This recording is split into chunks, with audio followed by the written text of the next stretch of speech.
tayo dito sa Barangay Bangkang sa May Kawayan, Bulacan, kung saan nakikita ninyo ay ang haba ng exaltasyon event na lubog pa rin hanggang ngayon sa tuon ang baha. Matapos po ang ilang araw ng malakas na pagulan. Sa karugtong mga buong kalsada nitong exaltasyon hanggang buong naman ang baha sa Estrella Street. At bago ka makarating dito sa ating pinagtatuloy ngayon, ito po yung buong San Chapel, mula sa Macasio Highway, sasalubungin ka rin ng baha sa Bangkang Main Road. Iisa lang po ang sinasabi ng mga residente dito sa Barangay Bangkang. Itong ganitong baha ay nakasanay na nila.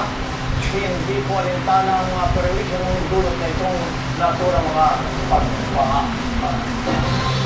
Samantala, umabot na sa critical high ang level ng Laguna Lake dahil sa tuloy-tuloy na pagulan. Ito ang isa sa mga dahilan kaya binabaha na ilang lugar sa Laguna. Lahat mula sa Laguna, binabaha na rin. Kamusta na ngayon ang mga pamilyang nakatira sa paligid ng lawa? Yes, kabayan, marami na sa paligid ng Laguna Lake, kaya nilapnal yung mga maraming isda na nakasalalay dito ang kabuhayan.